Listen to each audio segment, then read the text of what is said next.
گفتوگۆی زیاتر دەکەین لەبارەی دۆخی خوێندن لە هەرێمی کوردستان و ڕێژەی خوێندەواری چەندە لە هەرێمی کوردستان. بەڕێز شیلان خەلیل جونەیت بەڕێوەبەری گشتی پلاندانانە لە وەزارەتی پەروەردە لە ستۆدیۆ لەگەڵ من ئامادەیە. شیلان خان زۆر بەخێر بیت. توانین پێمان بڵێ ئێستا ڕێژەی خوێندەواری لە هەرێمی کوردستان چەندە؟ ئێستا ڕێژەی نەخوێندەواری بە پێ ئاماری وزارەتی پەروەردە 16.23 لە ماوەی چەند ساڵی ڕابردوودا ئەم ڕێژەیە چەند دابەزیوە؟ زۆر دابەزی تایبەت لە ساڵانی لە بینی 2014 بۆ 2018 بەهۆی شەڕی داعش زۆر بەرز بوو لە بەرژمارەی زۆر ئاوارە و پەنابەر هاتنە هەرێمی کوردستان وەوە لە زمنی ئەو ئامارانە بەرز بوو تا 24%. بەڵام ئێستا بە هەوڵێکی بەردەوام لە وزارەتی پەروەردە و بە سەرپەرشتی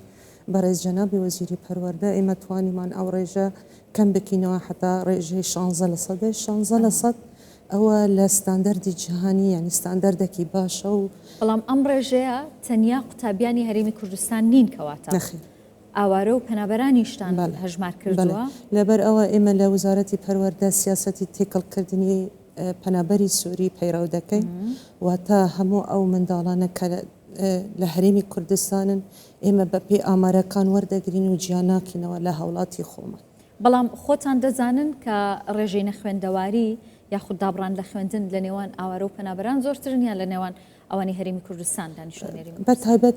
لە ناو پەنابەر و ئاوارەکان زیاترە بە حکمی ئەوە بوونونە دەتمە جەنابەت مثلەن منداڵێکی لە 2014 ئەگەر لە دەڤەری شنگالیان لە مۆسڵ بە تەمەنی 6 ساڵ بوو ئێستا مابوو لە ژێردەستی داعش دوای 4 ساڵ شارەکە کۆتایی پێهات تەمەنی بووە 10 ساڵ واتە دەرفەتی خوێندن لاواز بوو بۆ ئەو منداڵات دەبیا ئەمە ئیحساءەکە دەگرێتەوە و دەحساب دەبتەوە لەسەر هەرێم. بەڵام ئێمە پرۆگرامی تایبەت بۆیان دانان و هەوڵماندا کە ئەم کێشە چارەسەر بکەین. ئێستا چەند قوتابی لەوانەی گەڕێنراونەتەوە بۆ خوێندن ئەگەرم کێشیان هەبێت چەند ساڵێک دواکەوتون ئێستا لە پرۆسی خوێندن بەردەوامن؟ ئێمە خاتون هەوڵەکەمان بەردەوام بوو بەڵام لە ساڵانی یەکەم کە هەڵمەت ئێمە ڕاگەیاند بەداخەوە هەموو هەرێم نەگرتەوە یعنی چەند شارێکی بە حکمی بوجەکە یعنی بەڵام ئەوە زیاترە لە 3 ساڵ ئێمە لە سەرانسەری هەرێم ئەنجام بدین واتە ئیحسائی ئەو 3 ساڵە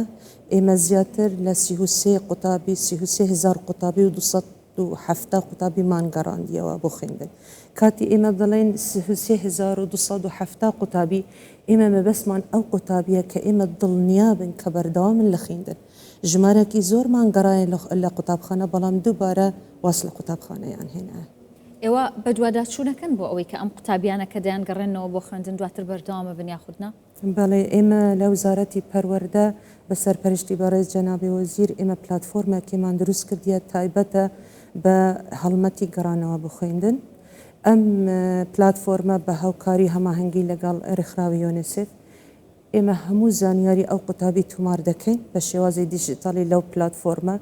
و زانیاری خێزانی هەروەهاش ئێمە حتا ئەو قوتابیانە کە ژمارەی چەندە لە خێزان لە منداڵەکان یەکەمە یە دووەمە ئەوەش حساب دەکەین و هەروەهاش ئێمە خاڵێکی دیمان هەیە کە بە دوواداچوون بۆ قوتابی دەکەین. کاتی بێتە تومارکردن لە قوتابخانەکێ ئێمە بە دوواداچوون بۆ ئەو قوتابی دەکەین ئایا بەردەوامە لە خوێندن یان واس لە قوتابخانە هێنایە بۆ جاری دووەم و سێم. شیلان خان مادام ئێوە زانیاری تاو کۆ ئەکەنەوە زۆرترین هۆکاری دابڕانی قوتابی یاخود نەچوونە قوتابخانەی ئەو منداڵانە چی بوون؟ جیوازە لە دەڤەرێکی بوو شوێنێکی بوو شوێنێکی دی لە پارێزگا بوو پارێزگایەک دی ئێمە هەیتی بوو نمونە زۆربەی جاران داراییە بۆواری دارایی خێزان و هەروەها جاران کێشای فێربوون جاران گەیاندن بە قوتابخانە مەبەسیان لێرە بەکار ئینانی پاس چونکە قوتابخانە دوورە لە شوێنی نیشتەجیبوونی قوتابی و جارانش دەگەڕێتە بوو ئەو کێشانە کە منداڵ لە بینی خۆیان دروست دەبتەوە یعنی دەزای منداڵ چۆنن تەعاملیان لە بینیان خۆش شەرم جاران شەرمی قوتابی ئەوەش یعنی زۆر تشتی هەیە. حاڵاتمان یا کوڕن زیاتر ئەوانەی دابڕاون لە خوێندن ئەوە جیوازی هەیتی بەبێت تەمەن یعنی مەثلەن بوو نمونە لە قۆناغی بنەرەتی کوڕ زیاترن لە کچ لە ئامادەی کچ زیاترن لە کوڕ بە حکمی ئەوە هەوسەرگیری پێشوەخت. زۆرە ژماری ئەوانی کە کچن و لە قۆناغی ئامادەی و ئەوە وازیان لە خوێندنێنەوە بەخوا ئەوە هەندە زۆر نییە بەڵام حەزمان لێ چارەسەر بکەین. باشە کەواتە با پرسیارێک ئەتوانن بە پێ و پلانی داتان ناوە ڕێژینە خوێندەواری لە هەرێمی کوردستان بکەن بە سفر؟